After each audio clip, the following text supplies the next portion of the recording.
Hey guys, welcome back. Now, I did this live on Friday. However, I did it without my microphone turned on properly. Apologies. So if you weren't over on my Instagram and you didn't see the second camera angle on there or on Twitch, then I apologize. So I'm going through it again today and I've got my notes already. But what we're going through here is that underlying health conditions. Over the last couple of years, we've seen so much talk about underlying health conditions. This person was really healthy and then passed away or so on, and all different things going on.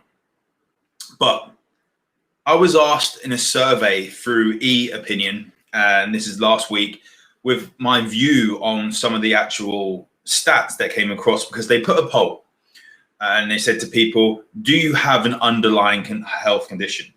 Yes, more than one, no, or unsure. So there were 4 options. And 32% of people said yes, they have an underlying health condition. 8% said they had more than one. 56% said they didn't have an underlying health condition, and 4% were unsure.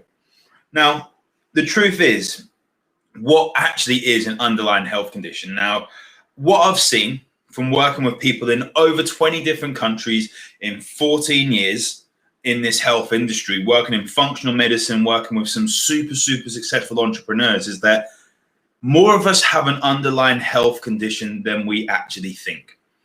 And what I'm saying is this, is that we don't realize, because most of the actual Western medicine, the Western world, and the medicine over here waits for certain things to happen before we diagnose this condition. We have autoimmune conditions that we don't diagnose until there's actual tissue damage. But we can see them happening like 10, 15 years before. If we look at the actual signs, we have people with thyroid functions that are low, then getting diagnosed with thyroid conditions. That chances are most people that have thyroid conditions are then going to have memory problems later down the line, and even suffer from dementia, Alzheimer's, and all these different things. But if we look at the things going on, we do get an opportunity to actually intervene.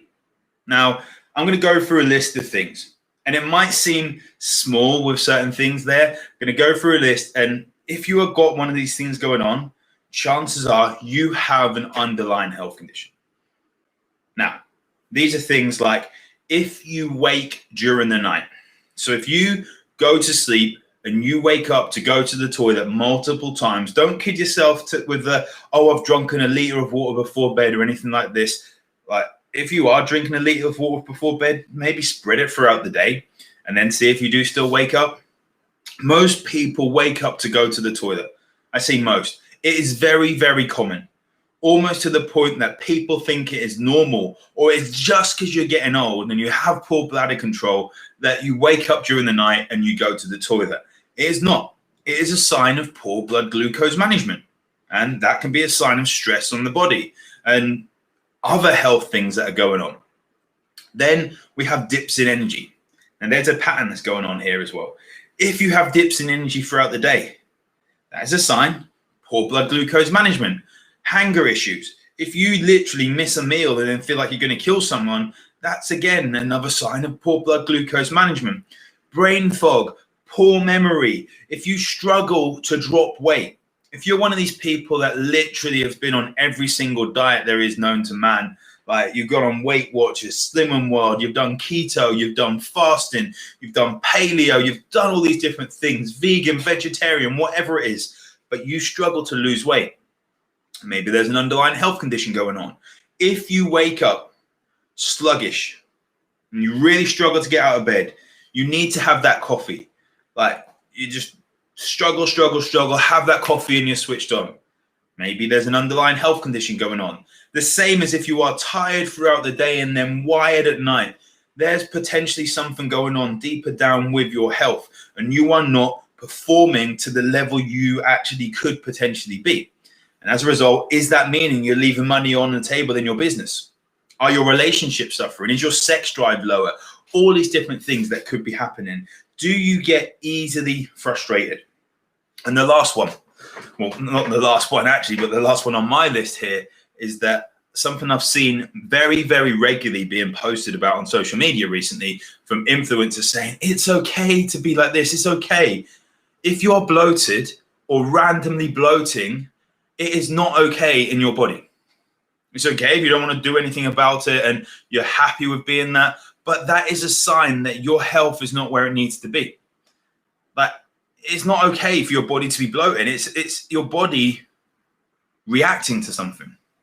And again, it's not anything to be ashamed about. It's not anything to think badly about, but it is a sign that something abnormal is going on within your body. Now, chances are that could be, again, linked with blood glucose management.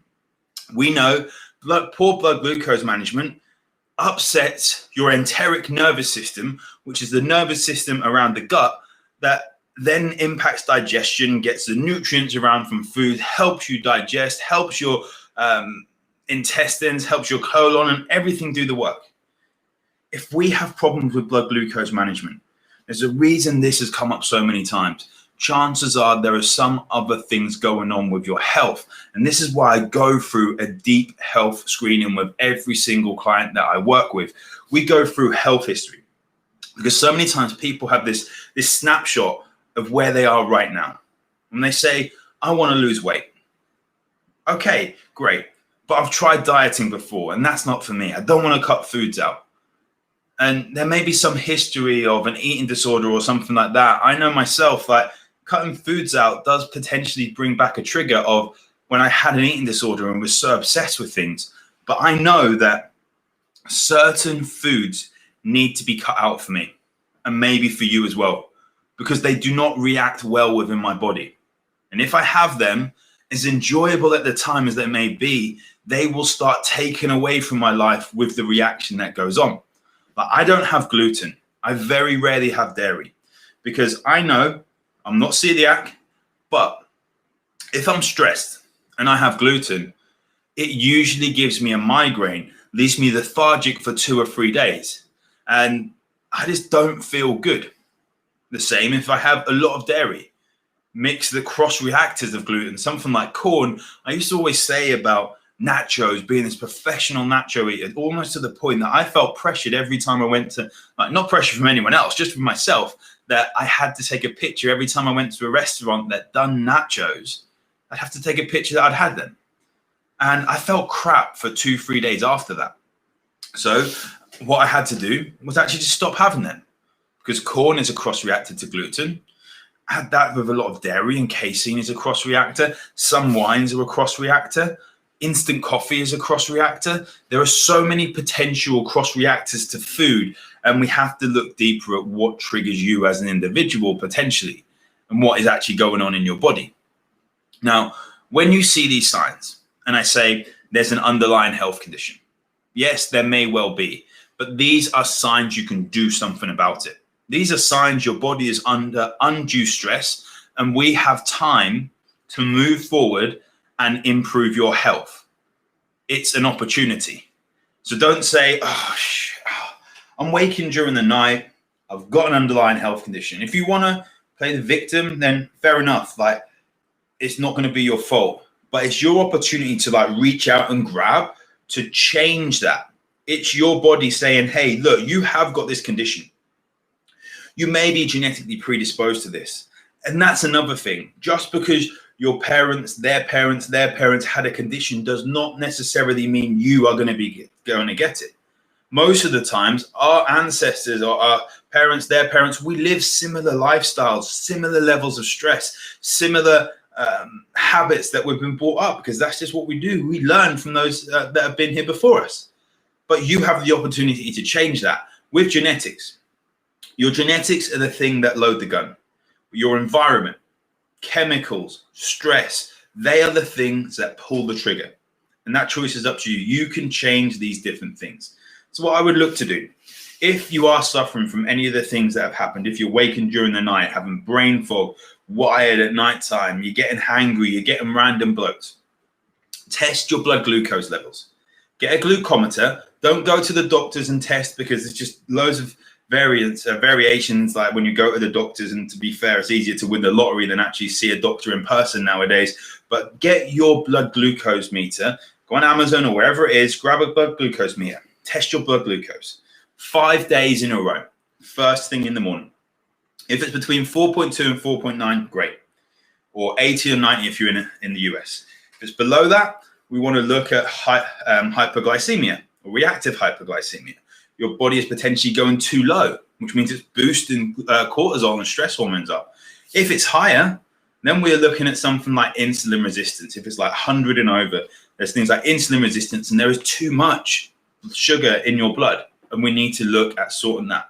And then look at making your diet consistent, making your sleep times consistent, and everything else like that nice and consistent. The answer, though, if you're going through these things, it's not to simply fight fire with fire and put loads of excess stress on your body by saying, look, I need to get some hard gym sessions in. I need to diet harder. Look, I've got to lose the weight or whatever it is. The answer is that we need to go slow.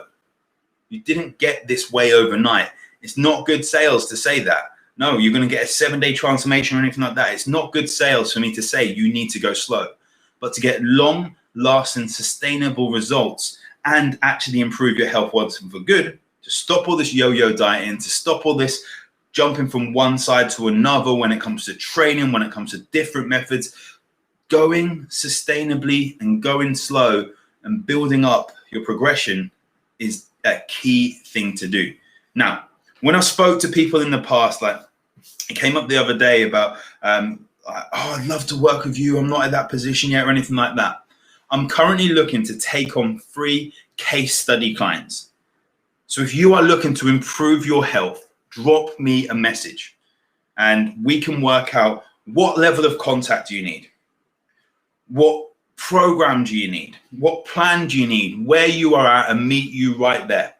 Obviously, I'm not going to take the piss out of my existing clients and give you a cheaper package than them. They've invested in their health. They're action takers. They're getting results. We are going to work out the right level of contact based on what you need. So simply drop me a message and we can chat further about this, because if you are suffering from these underlying health conditions or these symptoms, then you really do not need to be suffering from them.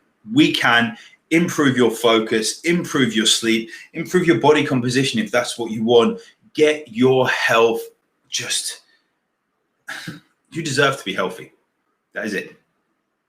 Thank you for watching.